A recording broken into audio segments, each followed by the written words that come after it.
자, 제 7장. 캐시 아가씨는 크리스마스 때까지 5주 동안 스러시 크로스 저택에서 지냈답니다. 그동안 개에서 물린 상처가 완전히 나았고 몸가짐도 많이 얌전해졌죠.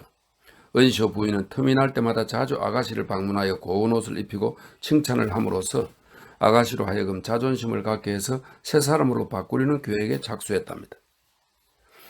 캐시 아가씨도 싫어하지 않고 그 계획에 순순히 응했지요. 그리하여 아가씨가 집에 돌아왔을 때는 모자도 없이 뛰어들어와 우리 모두를 숨도 못 쉬게 얼싸안는 왈가닥 소녀가 아니었어요. 그럴 때 두 손으로 옷자락을 들어 올리며 우아하게 걸어야 하는 기다란 승모복을 입고 깃털 장식이 달린 비브 모피 모자 아래에 갈색 곱슬머리를 늘어뜨린 아주 품위 있는 아가씨가 멋진 검은색 말에서 내리는 게 아니겠어요? 힌들리 스방님은 캐슬린을 말에서 내려주면서 흡족한 듯이 소리쳤어요. 아니 캐시, 너 아주 예뻐졌구나. 몰라보겠는데 이제 숙녀가 다 되었네.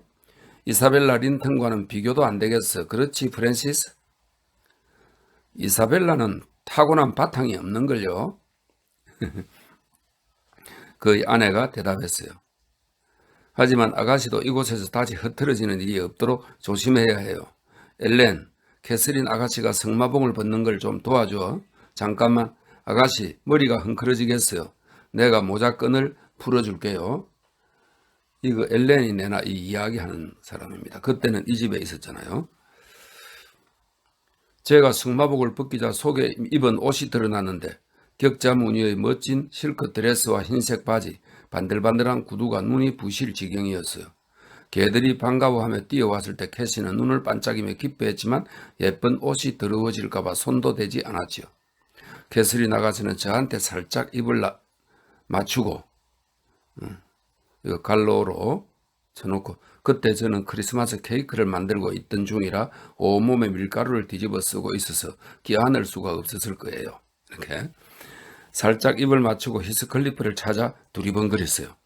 은쇼씨 부부는 캐시 아가씨와 히스클리프의 재회를 걱정스럽게 지켜보았어요.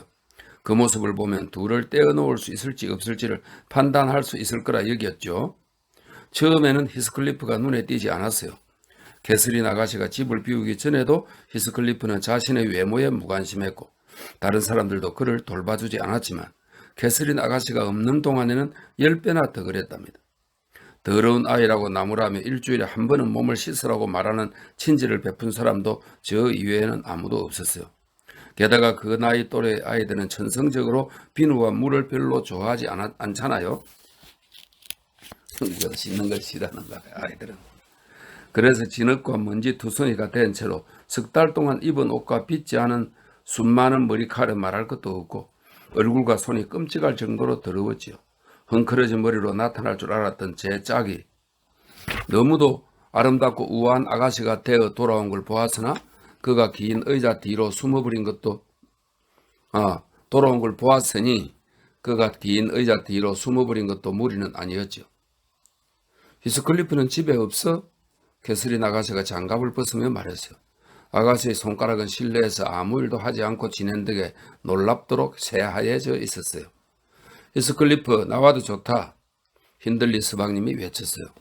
그는 히스클리프가 난처해하는 것을 재미있어하며 그 아이가 어쩔 수 없이 흠상궂은 모습으로 캐시 아가씨 앞에 나서는 장면을 보게 되어서 만족스러운 것 같았어요.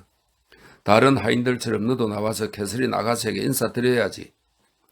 캐시 아가씨는 숨어있는 친구를 얼핏 보고는 쏜살같이 달려가 껴안았어요. 눈 깜짝할 사이에 7번이나 뽀뽀를 하고는 뒤로 물러나더니 깔깔 웃으며 소리쳤지요. 아니 어쩌면 이렇게 시커멓고 곤란 얼굴을 하고 있는 거니? 표정이 왜 이렇게 괴상하고 험악해? 내가 에드거와 이사벨라 린턴의 얼굴만 보다 와서 그런가 봐. 그런데 히스클리프 날 잊어버렸니? 아가씨가 이렇게 물어본 데는 이유가 있었지요. 그의 얼굴이 수치심과 자존심 때문에 2배로 어두워진 데다 꼼짝도 하지 않았거든요. 악수해라 히스클리프. 가끔 그 정도는 봐줘야지 뭐. 선심이라도 쓰듯 힌들리 스방님이 말했어요. 싫어. 난 웃음거리가 되고 싶지 않아. 그건 견딜 수 없어. 마침내 히스클리프가 입을 떼어 대답했어요. 그리고 히스클리프는 그 자리를 빠져나가려고 했지만 캐시 아가씨가 다시 붙잡았어요. 너를 비웃으려고 했던 것 아니야. 저절로 웃음이 나오는 걸 어떡해. 히스클리프, 그래도 악수는 하자. 뭐 때문에 그렇게 심통을 부리는 거냐? 네가 이상하게 보여서 그랬을 뿐이다. 세수하고 빗질하면 괜찮을 거야. 하지만 지금은 너무 더럽다 얘. 캐서린 아가씨는 잡고 있던 그의 거무술한 손가락을 가만히 쳐다보다가 자기 옷도 살펴보았다. 히스클리프의 손에 닿아서 더러워지지는 않았는지 걱정이 된 거죠. 나하고 악수할 필요는 없어. 캐시 아가씨의 눈길을 따라가던 히스클리프가 얼른 손을 빼며 대답했어요. 더럽든 말든 내 맘이야. 난 더러운 게 좋아. 앞으로도 계속 더럽게 하고 다닐 거라고. 그렇게 말하고는 밖으로 뛰쳐나갔지요. 그때 은쇼 부부는 깔깔대며 웃고 있었고 캐서린 아가씨는 굉장히 당황했어요. 자기가 한 어떤 말이 그를 화나게 했는지 이해할 수 없었으니까요. 집에 돌아온 아가씨의 시중을 들고 난 뒤 나는 과자를 오븐에 넣고 크리스마스 이브답게 거실과 부엌에 불을 잔뜩 지펴 훈훈하게 하고서 편안히 앉아 크리스마스 캐럴을 부르며 혼자 기분을 내기로 했답니다. 조셉은 제가 즐겨 부르는 캐럴이 일반적인 노래와 다를 게 없다고 단언했지만 저는 그 말에 개의치 않았어요. 이 조셉은 노래를 속된 것으로 여겼답니다. 아주 그 보수적인 기독교인 아닙니까? 그죠? 갈로에 그렇게 놨다. 그는 벌써 자기 방에 틀어박혀 혼자 기도를 드리고 있었고 주인 내외는 캐서린 아가씨를 돌봐준 데 대한 보답으로 린턴 씨 댁 아이들에게 줄 선물로 사온 각양각색의 화려한 물건들을 내보이며 캐서린 아가씨의 관심을 끌고 있었죠. 그들은 크리스마스에 워더링 하이츠에서 함께 지내자고 린턴 씨 댁 아이들을 초대했고 그들로부터 초대에 응하겠다는 답장을 받았지만 거기에는 한 가지 조건이 있었답니다. 린턴 부인은 버릇없는 욕쟁이 소년이 자기 아이들 곁에 가지 못하도록 주의해 달라고 단단히 부탁을 했지요. 그 애를 떼어놔 달라고 그랬다. 그죠? 이렇게 제각각 크리스마스 준비로 분주한 가운데 저는 혼자 남아 있었답니다. 향료가 데워지면서 진한 향기가 풍겼어요. 반짝이는 주방 용구, 호랑가시 나무로 장식한 반들반들한 시계, 저녁 식사 때 포도주와 향로를 섞은 맥주를 바로 따를 수 있도록 쟁반 위에 널어놓은 은잔들, 그리고 제가 특별히 신경 써서 문질러 닦고 말끔히 쓸어놓아 먼지 한 톨 없이 깨끗한 마룻바닥을 저는 뿌듯하게 바라보았어요. 마음속으로 그 하나하나의 박수를 보내고 나자 전에는 이렇게 모든 것을 깨끗이 정돈해 놓으면 은쇼 어른이 들어오셔서 바지런하다고 칭찬하시며 크리스마스 선물로 1실링짜리 은화를 제게 살짝 쥐어주시던 생각이 나더군요. 그러자 그분이 히스클리프를 귀여워하시던 일, 그리고 당신이 돌아가신 다음에 히스클리프가 홀대를 받지 않을까 염려하시던 일들 또한 생각났지요. 이런 생각은 자연히 그 아이의 불쌍한 처지에 대한 연민으로 이어졌어요. 그러자 노래를 부르다 갑자기 울고 싶어졌지요. 하지만 눈물을 흘리기보다는 그 아이가 구박으로 인해 받은 상처가 조금이라도 낫도록 위로해 주는 것이 더욱 현명한 일이라는 생각이 들었지요. 그래서 저는 자리를 틀고 일어나서 그를 찾아 안뜰로 갔습니다. 그는 멀지 않은 곳에 있었어요. 마구간에서 새로 들어온 조랑말의 윤기 흐르는 털을 쓸어주고 늘 해오던 대로 다른 말들에게 먹이를 주고 있었죠. 서둘러 히스클리프, 부엌이 참 아늑하단다. 조셉은 위층에 올라가서 얼른 일을 마치면 캐시 아가씨가 나오기 전에 내가 멋있게 옷을 입혀줄게. 그러면 아가씨와 함께 난로를 독차지하고 앉아서 잠자리에 들 때까지 오랜 시간 이야기를 나눌 수 있을 거야. 제가 말했어요. 히스클리프는 하던 일만 계속할 뿐 제 쪽으로는 얼굴로도 돌리지 않았답니다. 얼른 와, 올 거지? 저는 계속 말을 했어요. 아가씨와 너에게 줄 케이크도 충분히 만들어 놨어. 몸단장을 하고 옷을 입는데 한 30분은 걸릴 거야. 5분쯤 기다렸지만 아무런 대답이 없자 저는 그냥 그를 그렇게 두고 혼자 되돌아왔어요. 캐서린 아가씨는 오빠와 올케와 함께 저녁을 들었고 저와 조셉은 한쪽에서 잔소리를 하면 다른 한쪽에서 그만을 떠는 전혀 화목하지 않은 분위기에서 함께 식사를 했죠. 히스클리프의 케이크와 치즈는 마치 요정을 위한 것인 양 밤새도록 식탁 위에 놓여 있었어요. 그는 9시까지 일을 한 뒤에 부르퉁한 얼굴을 하고 아무 말도 없이 자기 방으로 가버렸어요. 캐시 아가씨는 새로 사귄 친구들을 맞을 준비로 이런저런 명령을 하느라 밤늦게까지 깨어 있었죠. 그러다 옛 친구와 이야기를 나누려고 부엌에 한번 들렸지만 히스클리프가 벌써 제 방으로 가고 없자 대체 그에게 무슨 일이 있는 거냐고 묻고는 돌아갔지요. 다음날 아침 일찍 일어난 히스클리프는 찌무룩한 기분인 채 황야로 나가서는 사람들이 모두 교회에 갔을 때에야 집으로 돌아왔지요. 단식과 명상 덕분인지 그의 기분이 한결 좋아진 것 같았어요. 그는 잠시 내 주위를 얼쩡거리다 큰 용기를 낸 듯 불쑥 이렇게 소리쳤어요. 넬리, 나 좀 보기 좋게 만들어줘. 나도 점잖아지고 싶어. 생각 잘했어, 히스클리프. 제가 말했어요. 너 때문에 캐서린 아가씨가 얼마나 속상해했는지 아니? 어쩌면 집에 돌아온 걸 후회하고 있을지도 몰라. 사람들이 너보다 아가씨를 더 위하니까 네가 시기하는 것처럼 보였거든.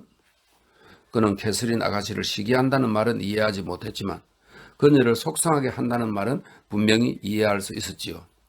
캐서린이 속상하다고 그래? 히스클리프가 아주 심각한 얼굴로 물었어요. 오늘 아침에도 네가 그냥 나가버렸다고 하니까 눈물 흘리던걸. 나도 어젯밤에 울었어. 그리고 울 이유야 내가 캐시보다 더 많지. 그가 대답했어요. 그래, 오기를 부리며 줄임배를 안고 잠자리에 들 이유가 퍽도 있었겠다. 오만한 사람은 스스로 슬픔을 불러들이는 법이야. 고약하게 굴어서 미안하다면 아가씨가 들어왔을 때 사과하도록 하렴. 다가가서 입을 맞춘 다음 말을 해. 뭐라고 말해야 할지는 네가 잘 알고 있을 거야. 아가씨의 옷차림이 우아하게 바뀌었다고 아가씨를 낯선 사람처럼 여기지 말고 마음을 열고 쾌활하게 이야기하렴. 지금 나는 정찬을 준비해야 하지만 틈을 내서 너를 멋지게 꾸며줄게. 에드거 린턴이 내 옆에 오면 고작 인형 정도로밖에 보이지 않도록 말이야. 사실이 그렇지 뭐.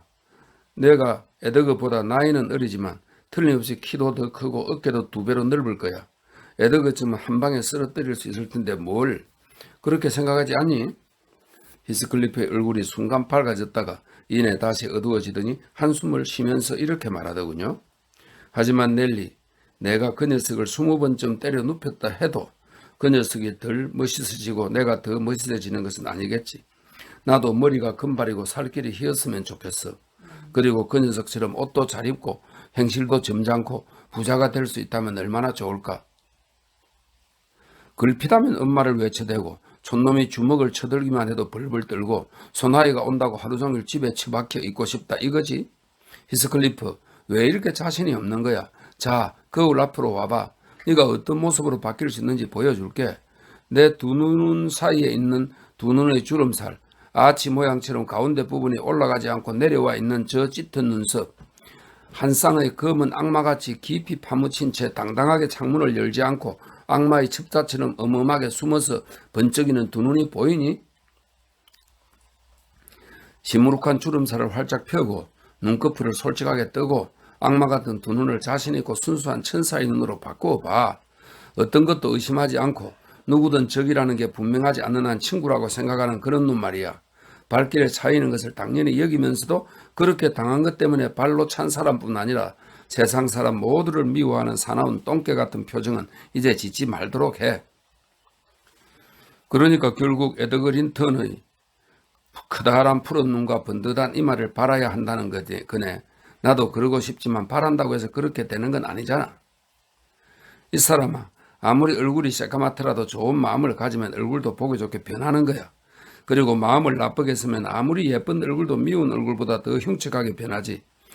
이제 말끔히 씻고 머리도 빗고 인상도 펴니까 한결 더 멋있어졌지. 정말 그렇구나. 변장한 왕자님 같네. 누가 아니? 네 아버지는 중국의 황제고 내 어머니는 인도의 여왕이고 그들 각자가 일주일의 수입으로 워더링 하이츠와 스르시 크로스 저택을 한꺼번에 살 수 있을 만큼 부자인데 내가 사악한 백사람들에게 유괴되어 영국에 오게 되었을지도 모르지. 내가 너라면 내가 귀한 신분을 태어났다고 상상의 나래를 펼 거야. 그러면 용기와 위험이 생겨서 일개 하찮은 농장주에게서 받은 구박점은 아무렇지도 않게 여길 수 있을 테니. 이렇게 저는 계속 수다를 떨어댔죠. 그러자 히스클리프의 찌푸린 얼굴이 차츰 퍼지면서 제법 유쾌해 보이기 시작했어요. 그때 길을 올라오다 뜰로 들어서는 마차 소리가 들려와 우리의 대화는 중단되었어요. 손님을 보내고 히스클리프는 창문으로, 저는 문간으로 달려갔지요. 마침 린턴 씨 댁의 남매가 외투며 털목도리로 숨막힐 정도로 쌓인 채 자가용 마차에서 내리고 있었고, 은쇼 집안의 남매는 말에서 내리고 있었어요. 은쇼 집안의 아이들은 겨울에 말을 타고 교회를 다녀오곤 했지요. 캐서린 아가씨는 린턴 집안 아이들의 손을 하나씩 잡고 거실로 데리고 들어와서 불 앞에 앉혔어요.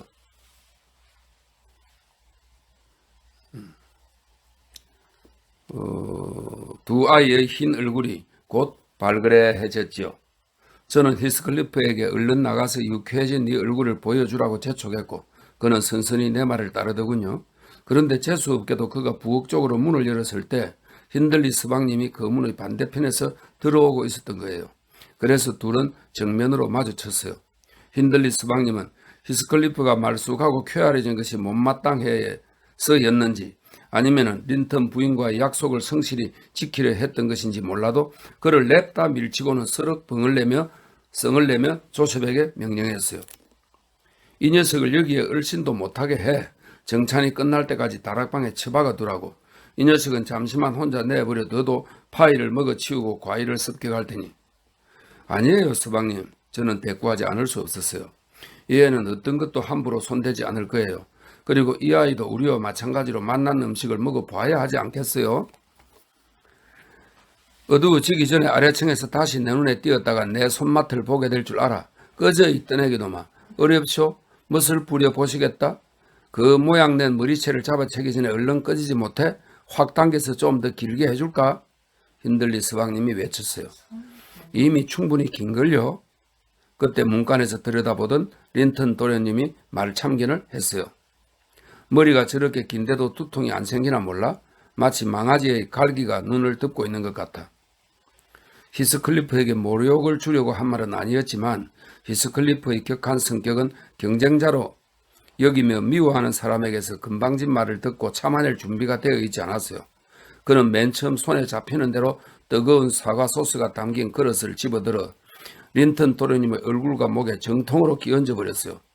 도련님은 바로 비명을 질렀고 그 소리에 이사벨라와 캐서린 아가씨가 황급히 달려왔지요. 은쇼 씨는 당장 히스클리프를 붙잡아 자기 방으로 끌고 갔어요. 틀림없이 분이 풀릴 때까지 모질게 매질을 했을 거예요. 방에서 나올 때 얼굴이 시뻘개져서는 숨을 헐떡거렸으니까요.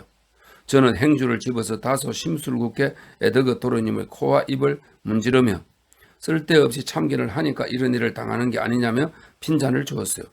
그 여동생은 집에 가겠다며 울기 시작했고 캐시 아가씨는 얼굴이 새빨개지며 어쩔 줄 몰라 했죠.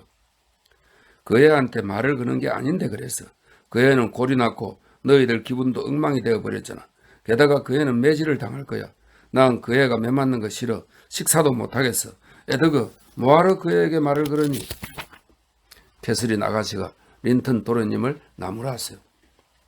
말을 건 게 아니야. 소녀는 제 손에서 벗어나더니 자기의 고급 아마포 손수건으로 남은 사과 소스를 마지 닦으면서 훌쩍이며 말했어요. 그 애하고는 한마디도 하지 않겠다고 엄마에게 약속했어. 그래서 말을 걸지 않았다고. 그래 알았어. 울지마. 누가 널 죽이기라도 했니? 일을 더 크게 만들지 마. 오빠가 온다. 조용히 해. 이사벨라 너도 뚝 꺼쳐. 누가 널 어떻게 하기라도 했니? 자자 얘들아 모두들 자리에 앉자. 힌들리 서방님이 부산스럽게 들어오며 소리쳤어요. 그 짐승 같은 놈을 두들겨 팼더니 몸이 훈훈해졌군. 에드거 다음번에는 네가 두들겨 주라. 그러면 더욱 식욕이 생길 테니까. 그들은 맛있는 향기가 나는 음식을 보자 평정을 찾은 듯 했어요. 마차를 타고 오느라 시장했고 누가 다친 건 아니었기 때문에 쉽게 마음이 풀렸던 거지요. 흔들리 은쇼 서방님이 고기를 잘라서 접시에 가득가득 담아 주었어요. 그리고 은쇼 부인은 재미나고 유쾌한 이야기로 즐겁게 해주었죠. 저는 시중을 들기 위해 그 뒤에 서 있었는데 캐서린 아가씨가 눈물 한 방울 흘리지 않고 무심한 얼굴로 자기 앞에 놓인 거위 고기의 날개 부위를 잘라내는 게 보였어요. 그러자 괴슴한 생각이 들었지요. 매정한 것 같으니 얘 친구의 고통을 저렇게 간단히 잊어버리다니 저렇게 저만 아는 아이인 줄 몰랐는데 하고 저는 혼자 생각했죠. 캐서린 아가씨가 고기 한 조각을 들어 입으로 가져가다가 다시 내려놓았어요. 두 볼이 붉어지며 눈물이 왈칵 솟는 듯 보였어요. 그러자 아가씨는 포크를 바닥에 떨어뜨리고는 얼른 식탁보 밑으로 고개를 숙여 자신의 감정을 숨기더군요. 아가씨가 매정하다는 생각은 오래가지 않았어요. 아가씨가 하루 종일 지옥에 있는 듯 괴로워하며 어떻게든 혼자 있거나 히스클리프를 찾아갈 기회를 애타게 기다리고 있다는 것을 알았기 때문이지요. 저는 히스클리프에게 음식을 갖다 주려다 주인이 히스클리프를 가두어 놓았다는 것을 알게 되었어요. 저녁에는 춤을 추었어요. 캐시 아가씨는 이스벨라 린턴 아가씨의 파트너가 없으니 히스클리프를 풀어달라고 간청했지만 받아들여지지 않았기 때문에 제가 그 빈자리를 메웠지요. 우리는 신나게 춤추며 우울한 기분을 모조리 털어냈어요. 게다가 기мот은 악단까지 와서 우리를 더욱 즐겁게 해주었답니다. 기мот은 악단은 가수들과 트럼펫, 트럼본, 클라리넷, 바순, 프렌치 호른과 더블 베이스 등 모두 15명으로 구성된 악단으로 해마다 크리스마스 때가 되면 명망 있는 집을 돌며 연주를 해주고 기부를 받았어요. 우리는 그 악단의 연주를 듣는 것을 매우 즐거운 일로 여겼죠. 그들은 크리스마스 때면 연주되는 캐럴을 연주한 뒤에 우리가 신청하는 가곡과 무반주 합창곡을 연주했어요. 은시오 부인이 음악을 무척 좋아해서 그 악단은 많은 곡을 들려주었답니다. 캐서린 아가씨도 음악을 좋아했어요. 그런데 아가씨는 계단 꼭대기에서 들어야 가장 감미롭게 들릴 거라며 어둠 속으로 올라갔고 저도 뒤따라 올라갔어요. 아래층에서는 사람들이 북적거리는 통에 우리가 없어진 것도 모르고 그 실문을 닫아버렸죠. 아가씨는 계단 꼭대기에 머무르지 않고 히스클리프가 갇혀있는 다락방까지 계속 올라가서 그를 불렀어요. 그는 얼마 동안 완강히 대답하기를 거부했지만 아가씨가 끈질기게 이름을 부르자 결국 설득되었어요. 그래서 그들은 늘반지로 만들어진 벽을 사이에 두고 이야기를 나누었답니다. 저는 이 불쌍한 이들이 방해를 받지 않고 대화할 수 있도록 그냥 두었어요. 그러다 연주가 끝나고 악사들에게 가벼운 다과를 대접할 때가 되자 아가씨에게 알려주려고 사다리를 올라갔어요. 그런데 아가씨는 보이지 않고 다락방 안쪽에서 목소리가 들려왔어요. 이 원숭이 같은 아가씨가 이쪽 다락방의 채광창으로 해서 지붕을 타고 저쪽 다락방의 채광창으로 들어간 것이었어요. 지붕을 올라가지고 그 속에 들어갔다. 아가씨를 구슬러 다시 나오게 하려고 굉장히 애를 먹었답니다. 아가씨가 나올 때 히스클리프도 함께 나왔어요. 아가씨는 저더러 히스클리프를 부엌에 데려가 달라고 졸라댔어요. 조셉은 우리가 악단에 신청하는 곡을 악마의 노래라고 비아냥대며 노래를 듣지 않으려고 이웃집에 가 있었어요. 저는 그 아이들에게 너희들 계략에 동조할 생각이 전혀 없다고 말했지만 히스클리프가 어제 점심 이후로 아무것도 먹지 못했다는 데 생각이 미치자 힌들리 서방님을 속이는 일을 이번 한 번만 모른 척 하기로 했답니다. 히스클리프가 내려오자 불가에 자리를 마련해주고 맛있는 음식을 잔뜩 내주었어요. 하지만 그는 어딘가 아픈지 거의 먹지를 못했어요. 그래서 그에게 무엇을 좀 먹이려는 제 의도가 헛사가 되어버렸죠. 그는 무릎에 두 팔을 꿰고 손으로 턱을 받치고는 잠자코 생각에 잠겨 있었어요. 제가 무슨 생각을 그렇게 하냐고 묻자 그는 사뭇 진지한 표정으로 이렇게 대답하는 거예요. 힌들리에게 복수할 방법을 생각하고 있었어. 언젠가 복수할 수만 있다면 오래 기다리는 것쯤은 상관없어. 그자가 나보다 먼저 죽지 말아야 할 텐데. 이때 이제 복수할 계획을 세우는 거야. 지보다 나이가 많은데 먼저 죽겠지. 그래도 뭐 그래 큰 차이는 아닌데 그런 생각하면 못 써. 히스클리프. 사악한 사람을 벌하는 것은 하나님의 일이야. 우리 인간은 용서하는 것을 배워야 해. 제가 말해서. 싫어. 용서를 배워서 하나님을 기쁘게 하는 일은 없을 거야. 그가 대꾸했어요. 그런데 로그덧이 이런 이야기는 전혀 흥미가 없으실 텐데 제가 깜빡했어요. 어쩌다가 이렇게 빠른 속도로 주줄주줄 이야기를 늘어놓게 되었는지 제 자신이 한심해지는군요. 어느새 죽은 다 식어버렸고 이렇게 졸고 계시는데 말이에요. 듣고 싶다는 히스클리프의 내력이라면 대여섯 마디로도 대답할 수 있었는데 쓸데없는 이야기가 길어졌네요. 이렇게 해서 글을 딱 띄워놓고 내 페이지가 있어요. 그래, 그 단락이 끝난다 했어. 네. 이렇게 스스로 이야기를 중단한 가정부는 자리에서 일어나 바느질거리를 치우기 시작했다. 그러나 나는 전혀 졸지 않고 있었을 뿐 아니라 벽난로 앞을 떠날 수 있을 것 같지도 않았다. 그냥 앉아있어요. 뒷 부인 30분만 더 있어줘요. 이야기 속도는 빠르지 않았어요. 한가로이 딱 알맞게 이야기했어요. 그게 내가 좋아하는 방식입니다. 부디 마지막까지 그런 식으로 이야기해줘요. 정도의 차이는 있겠지만 당신 이야기가 등장하는 인물은 모두가 흥미롭습니다. 시계가 11시를 치고 있는걸요. 상관없어요. 나는 11시나 12시에 잠자리에 들지 않습니다. 아침 10시까지 침대에 누워있는 사람에게는 한두 시도 이런 시간이지요.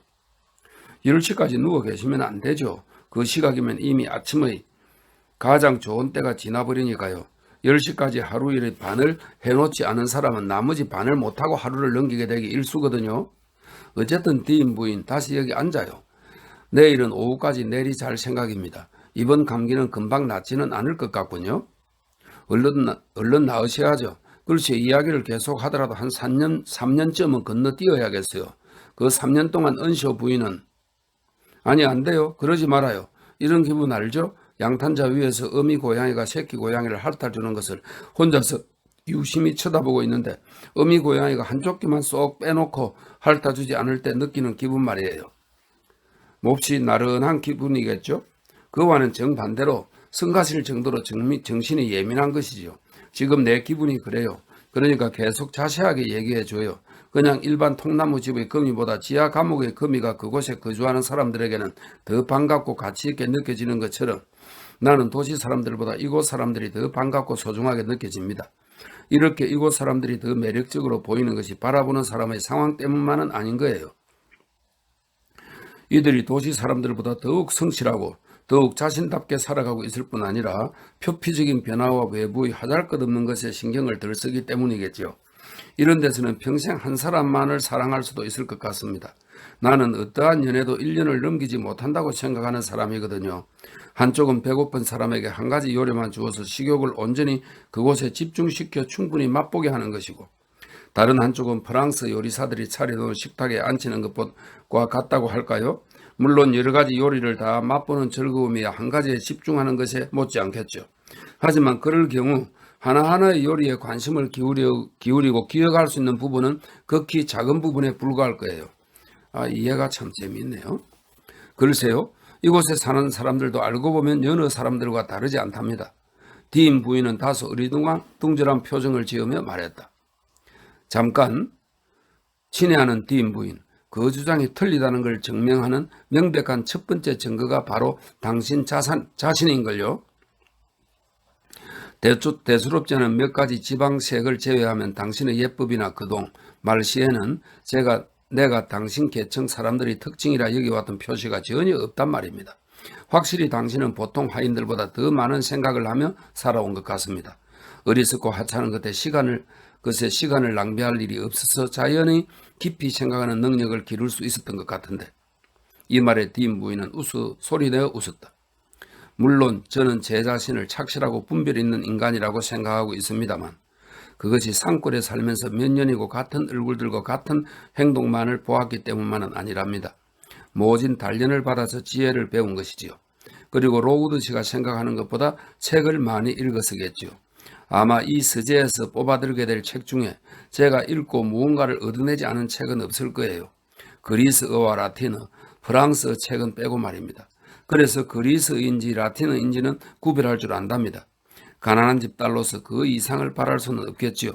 그럼 진짜 수다쟁이답게 이야기를 늘어놓으려면 계속 이야기하는 편이 낫겠어요.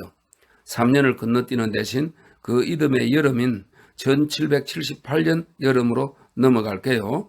그러니까 지금으로부터 23년 전의 일이지요. 제8장 6월의 어느 화창한 날 아침에 제가 유모가 되어 맨 처음 키운 아기이자 돌아가신 은쇼 어린의 마지막 자손이 태어난답니다. 우리가 먼 들판까지 나가서 근초용 목초를 만드느라 바쁘게 일하려고 있을 때 늘 우리의 아침 식사를 날라오는 계집아이가 1시간이나 일찍 제 이름을 부르며 초원을 건너 새길을 달려왔어요. 힌들러의 아이가 태어나는 겁니다. 어쩜 그렇게 예쁜 아이가 다 있을까? 그 아이가 숨을 헐떡이며 말했습니다. 아마 이 세상에서 그보다 더 잘생긴 사내 아이는 없을 거야. 그런데 의사 선생이 주인 아씨는 가망이 없대. 벌써 여러 달째 폐결핵을 앓고 계셨다는 거야. 이제 주인 아씨는 버틸 기력이 없어서 겨울을 넘기기도 어렵다고 의사 선생님이 힌들러 서방님께 말하는 걸 들었어. 넬리 언니 얼른 집으로 가봐. 이제 언니가 아기를 키우게 될 거야. 설탕과 우유를 먹이고 밤낮으로 돌보게 되겠지. 내가 언니였으면 좋겠어. 주인 아씨가 돌아가시고 나면 언니가 아기를 독차지하게 될 테니까. 아씨가 그렇게 아프신 거야? 저는 갈퀴를 내던지고 모자끈을 매면서 물었어요. 그런가 봐. 그래도 겉으로는 좋아 보이셔. 계집 아이가 대답했어요. 마치 아기가 자라서 어른이 될 때까지 살아 계실 것처럼 말씀하셔. 너무 깊어서 어쩔 줄 모르시더라고. 아기가 얼마나 예쁜지 내가 아시라면 절대 죽지 않을 거야. 케네스 선생이 뭐라고 하든 아기 얼굴만 봐도 병이 나아버릴 테니까. 나는 그 의사한테 화가 나더라. 아처 부인이랬네. 아처 부인이 주인 어른께 보여주려고 그 귀여운 아기를 안고 거실로 내려왔지. 아기를 본 주인 어른의 얼굴이 막 환해졌을 때 그 늙은 의사가 다가와서 이렇게 말하는 거야.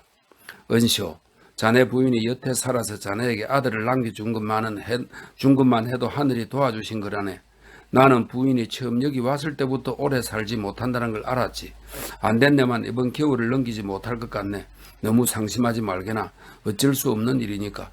애초에 그렇게 병약한 여자를 택하지 말 걸 그랬어.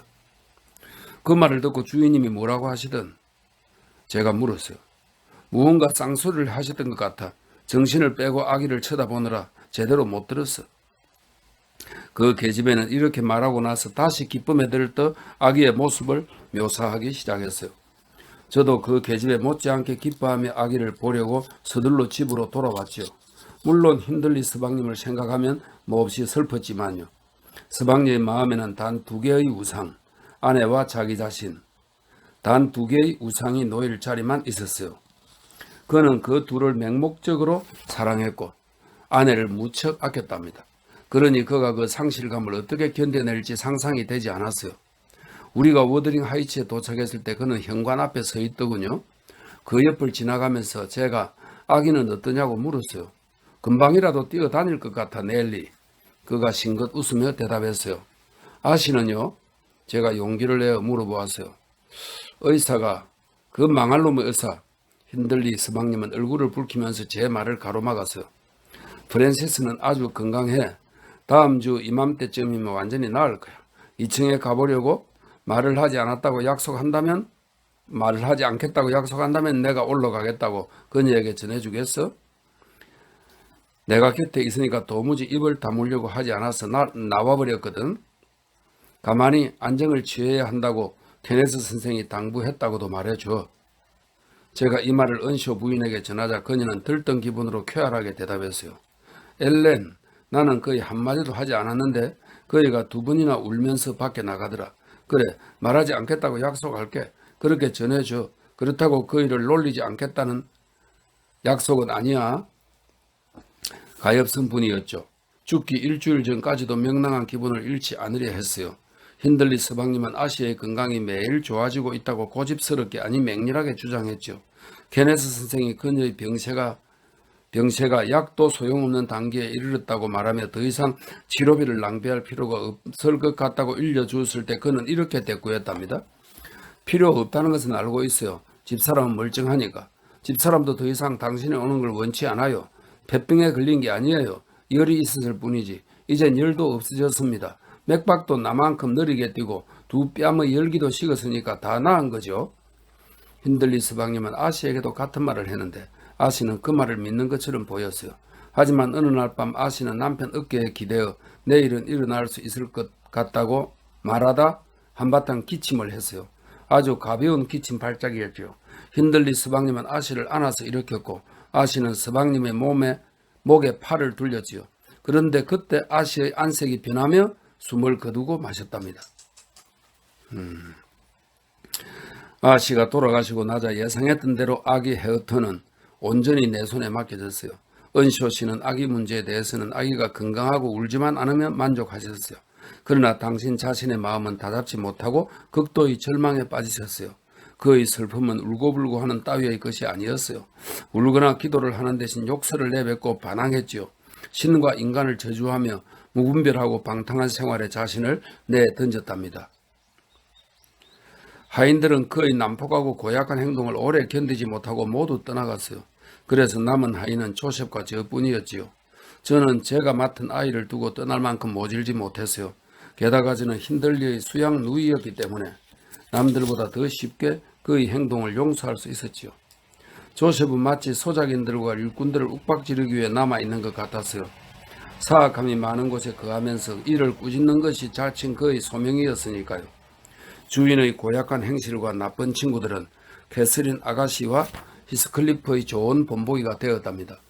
히스클리프에 대한 주인의 학대는 성인군자도 악마로 만들 만큼 지독한 것이었지요. 정말 그 무렵 히스클리프는 악마에 들린 듯 했어요. 그 아이는 힌들리 서방님이 속죄할 수 없을 정도로 타락해 가는 것을 지켜보며 기뻐했지요. 그리고 눈에 띌 정도로 나날이 무뚝뚝해지고 난폭해졌답니다. 그때 집안이 얼마나 지옥 같았는지는 이루 다 말할 수 없을 정도랍니다. 마침내 목사님도 발길을 끊으셨고 점잖은 사람치고 가까이 지내리는 사람은 아무도 없었어요. 다만 예외가 있다면 캐시 아가씨를 방문하는 에드거 린턴 도련님 뿐이었지요. 15살의 캐시 아가씨는 이 고장의 여왕으로 불릴 만큼 아름다웠어요. 비교할 만한 상대가 없었죠. 그래서 그런지 아주 고집이 세고 그만했지요. 솔직히 저는 아가씨가 어린 태를 벗은 뒤로는 그녀를 좋아할 수 없었어요. 저는 자주 아가씨의 오만함을 꺾어보려는 시도를 했어요. 그럴 때마다 아가씨의 화를 돋우곤 했죠. 그러나 아가씨는 저를 싫어하지는 않았답니다. 아가씨는 한 번 정을 붙인 대상에게 놀라울 만큼 한결같은 애착을 유지했어요. 심지어 히스클리프에 대한 애정도 변함이 없었지요. 그래서 린턴 도련님은 여러 가지 우울한 점을 갖고 있으면서도 캐시 아가씨에게 깊은 인상을 주기가 어려웠답니다. 이 에드가 린턴은 캐시보다 3살 많았네. 에드거 린턴 씨는 네, 에드거 린턴 씨는 이 집의 전 주인이셨어요. 저기 벽난로 위에 있는 그림이 그의 초상화지요. 원래는 한쪽 옆에 걸려 있었고 다른 한쪽에는 부인의 초상화가 걸려 있었는데 부인의 초상화는 다른 곳으로 치웠지요. 그렇지 않았다면 캐서린 아가씨가 어떻게 생긴 분인지 알 수 있었을 텐데 보이세요? 이렇게 해서도 한 단락이 끝이 일단 났어요. 디인 부인이 촛불을 들어준 덕분에 에드거 린턴 그 초상화를 볼 수 있었다. 워터링 하이츠에서 만난 젊은 부인과 꼭 닮았지만 표정이 더 차분하고 온화해서 전체적으로 부드러운 인상이었다. 그 젊은 부인이 자기 아버지죠. 그러니까 워낙 곱슬거리는 긴 금발이 관자놀이께로 흘러내려와 있고 눈은 크고 진지했으며 외모는 지나치다 싶을 정도로 우아했다. 이만한 인물이면 캐서린 은쇼가 어릴 적 친구인 히스클리프를 잊을 수도 있을 것 같았다. 그러나 마음이 그 모습처럼 고운 사람이었다면 내가 상상하는 캐서린 은쇼는 어떻게 좋아할 수 있었을지 의아했다. 내 마음에 쏙 드는 초상화군요. 실제 모습과 닮았나요? 내가 말했다. 네, 그래요. 활기 있을 때는 더 미남이 있었죠. 이 초상화는 평소 때 모습인데 대체로 활기가 좀 부족한 분이셨답니다. 다시 이제 바뀝니다. 캐서린 아가씨는 린턴 씨 댁에서 5주를 보낸 뒤로 그들과 계속 왕래하며 지냈어요. 아가씨는 린턴과 사람들과 함께 있을 때는 가서 걔한테 물렸을 때 5주 있은 겁니다. 걔한테 물렸을 때. 아가씨는 린턴과 사람들과 함께 있을 때에는 거친 면을 보이고 싶어 하지 않았고 한결같이 예의를 지키는 사람들에게 무례하게 구는 것은 창피한 일이라는 것을 알 만큼의 분별은 있었어요. 아가씨는 재치 있는 친절함으로 자신도 깨닫지 못하는 사이에 린턴 부부의 호의를 얻어냈고 이사벨라 아가씨의 감탄을 자아내면서 제 오빠의 마음과 영혼을 사로잡았답니다. 캐슬린 아가씨는 야심이 많은 분이었기 때문에 이렇게 그들의 마음을 사로잡은 것에 우쭐해했습니다. 그렇게 해서 캐슬린 아가씨는 꼭 누구를 속이려는 의도가 없었는데도 결과적으로 이중적인 성격을 보이게 되었던 거죠. 그 집 사람들이 히스클리프를 천한 건달이니 짐승만도 못하다느니 하고 말하는 것을 들은 터라 그 집에서는 그와 비슷하게 행동하지 않으려고 조심했어요. 그러나 자기 집으로 돌아와서는 예의를 지켜봤자 웃음거리가 될 뿐이고 끓이낌 없는 성격을 억제해봤자 신임을 얻거나 칭찬받을 일이 없었기 때문에 제멋대로 행동했지요. 에드거 도련님은 공공연히 워더링 하이츠를 방문할 용기를 내지 못했어요. 은쇼 주인 어른에 대한 사람들의 말에 겁을 집어먹은 도련님은 주인 어른과 마주치는 것을 피했지요. 그러니까 나중에 처남이 될 그 형님을 겁을 냈다. 그러나 도련님이 찾아오면 우리는 최대한 예의를 갖추어 대접했어요. 주인 어른도 도련님이 왜 찾아오는지 알고 있었기 때문에 그의 감정을 상하게 하지 않으려고 했고 만일 의젓하게 행동할 수 없을 것 같으면 아예 자리를 피했어요. 그런데 캐서린 아가씨는 도련님이 찾아오는 것을 별로 좋아하지 않았던 것 같아요. 아가씨는 약삭빠르게 누구를 속일 줄 몰랐고 아양을 떠는 일도 없었으며 두 친구가 만나는 것에 분명 거부감을 느꼈으니까요. 린턴이 있는 데서 히스클리프가 린턴을 경멸하는 말을 하면 린턴이 없을 때처럼 맞장구를 치지 못하고 린턴이 히스클리프에 대한 혐오나 반감을 나타낼 때에도 자신이 어릴 적 친구를 업신여기는 것을 아무렇게 듣고 넘길 수 없었기 때문이었죠. 저는 캐슬린 아가씨가 난처해하거나 아무 말도 못하고 끙끙 앓는 것을 보고 자주 웃었답니다. 아가씨는 저한테 놀림을 받는 게 싫어서 애써 감추려고 했지만 잘 되지 않았지요. 이렇게 말하면 저를 고약한 사람으로 여기실지 모르지만 아가씨는 너무 거만했기 때문에 저는 아가씨가 자신의 거만함을 뉘우치고 겸손해질 때까지 아가씨의 고통이 가엽게 여겨지지 않았어요. 결국 아가씨는 저한테 모든 걸 고백하고 자신의 심정을 털어놓았지요. 저 말고는 의논할 상대가 없었으니까요. 힌들리 서방님이 외출하고 집에 안 계신 어느 날 오후였어요. 히스클리프는 그 틈을 타서 그날은 일을 쉬기로 작정했지요. 나이가 16쯤 되었던 히스클리프는 얼굴이 못생기지도 머리가 나쁘지도 않았으면서 외모로나 성격으로나 고약한 인상을 주려고 일부러 노력했어요. 지금 그의 모습에는 그런 흔적이 전혀 남아있지 않지만요. 우선 그때는 그가 어렸을 적에 받은 교육의 혜택을 그의 모습에서 찾아볼 수 없었어요. 아침 일찍부터 저녁 늦게까지 계속되는 고된 일에 한때 지식을 쌓으며 가졌던 호기심이나 학문이나 책에 대한 애정을 다 없애버렸어요. 은쇼 어르신의 총애를 받아서 갖게 된 어릴 적의 우울감도 사라져갔지요. 히스클리프는 공부 면에서 캐서린 아가씨에게 뒤지지 않으려고 꽤 오랫동안 노력했지만 결국 통렬한 아픔과 말없는 비탄 속에서 포기해야 했어요. 완전히 포기하고 말았죠. 일단 자신이 전보다 더 낮은 수준으로 떨어질 수밖에 없다는 것을 알게 되자 아무리 설득해도 자신을 향상시키는 방향으로 걸음을 내디디려 하지 않았답니다. 그러자 겉모습까지 정신의 타락과 보조를 같이 하여 걸음걸이도 꾸부정해지고 표정도 천박해졌지요. 타고난 내성적인 성품이 더욱 심해져서 바보 같을 정도로 지나치게 비사교적이고 침울하게 변해갔고 얼마 안 되는 지인들에게서 존경보다는 미움을 받는데 묘한 쾌감을 느끼는 것처럼 보였습니다. 그래도 일이 없을 때에는 여전히 캐서린 아가씨와 함께 시간을 보내곤 했지만 더 이상 아가씨를 좋아하는 감정을 말로 표현하지 않았지요. 그리고 캐서린 아가씨가 여자답게 그를 쓰다듬기라도 하면 무턱대고 자기에게 그런 애정을 표현해봤자 결국 아무것도 이루어지지 않는다는 것을 알고 있다는 듯이 분노와 의혹이 뒤섞인 눈으로 노려보며 몸을 뺐어요. 아까 말씀드린 그날 오후 히스클리프는 거실로 들어와서 그날은 아무 일도 하지 않을 작정이라고 선언했어요. 그때 저는 캐시 아가씨가 드레스를 차려 입는 것을 거들고 있었지요.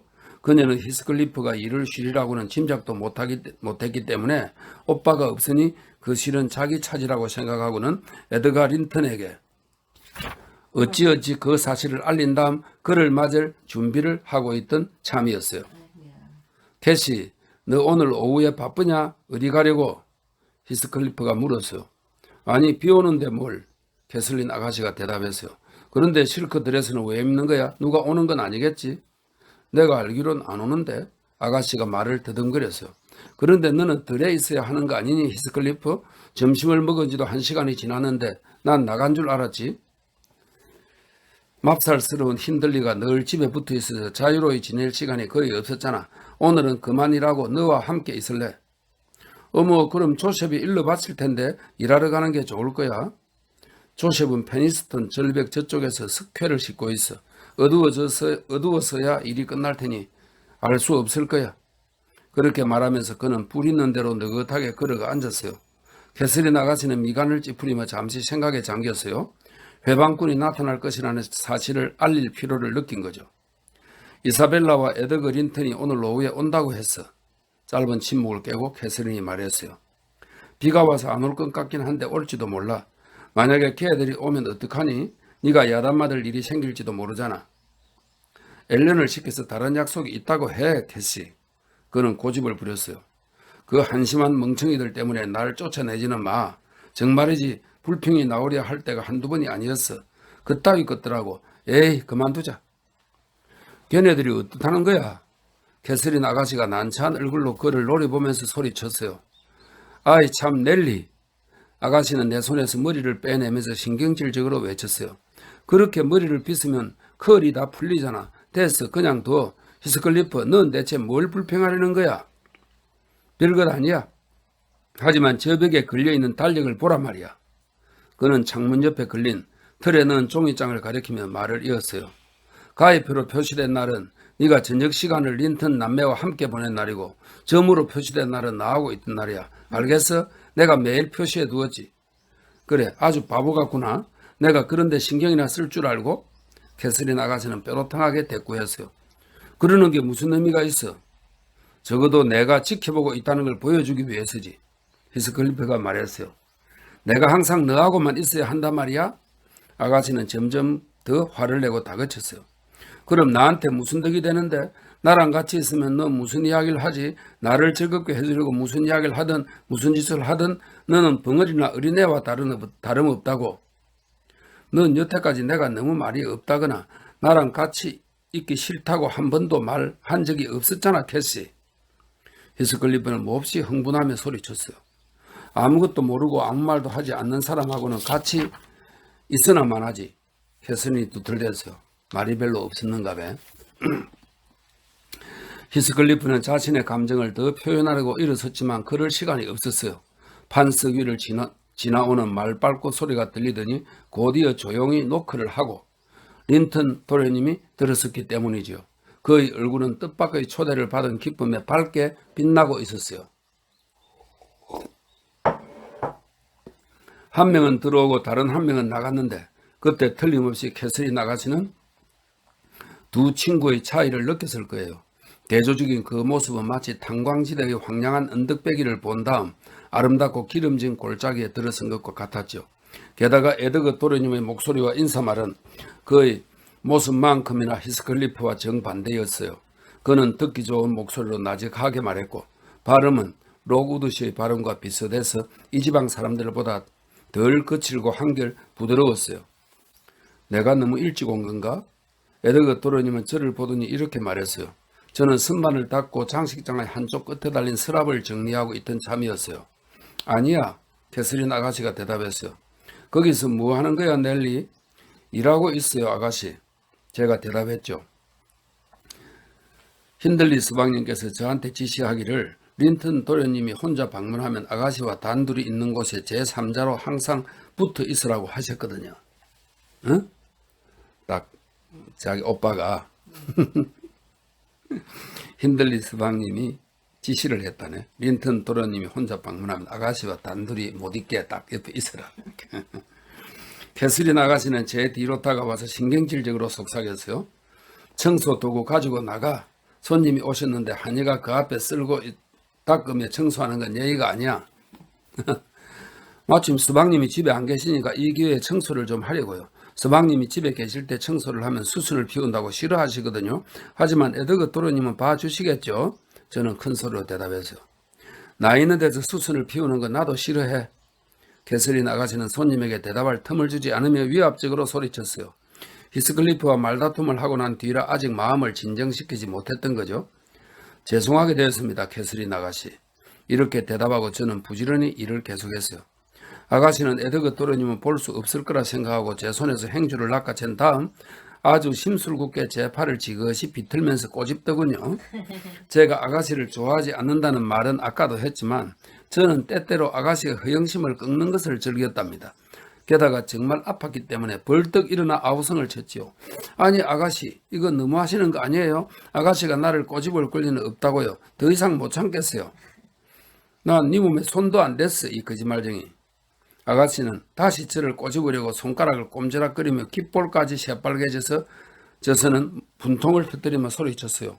아가씨는 원래 감정을 숨기지 못하는 성격이라 화가 나면 항상 얼굴이 새빨갛게 다가오르곤 했지요. 그럼 이건 뭐죠? 저는 아가씨의 말이 거짓임을 여지없이 증명하는 시퍼렇게 멍든 팔을 들이댔어요. 그녀는 발을 구르고 잠시 머뭇거리더니 못된 성미를 억누르지 못하고 눈물이 나도록 매섭게 제 뺨을 갈겼어요. 캐서린, 이봐요, 캐서린. 자신의 우상이 거짓말과 폭행이라는 이중의 잘못을 범하는 것을 보고 잠옷 충격을 받은 린턴 도련님이 끼어들었어요. 여기서 나가, 엘렌.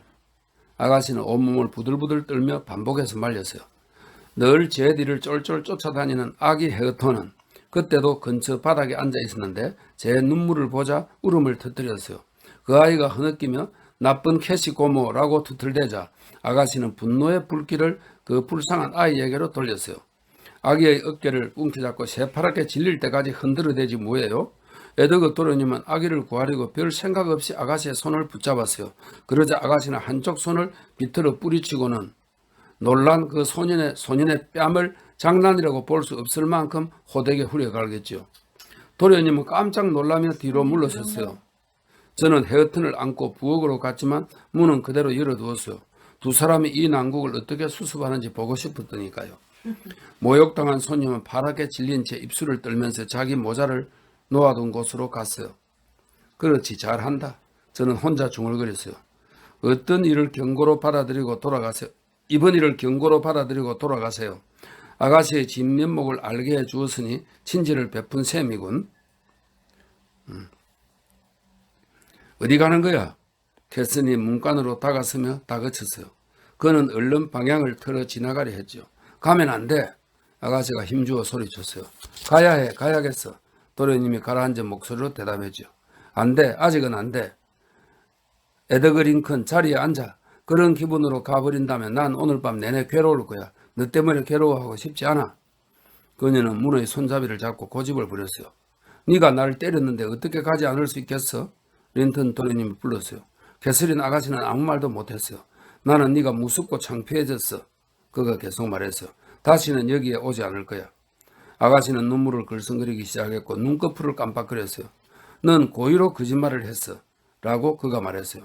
아니야. 아가씨가 드디어 말문을 열고 소리쳤어요.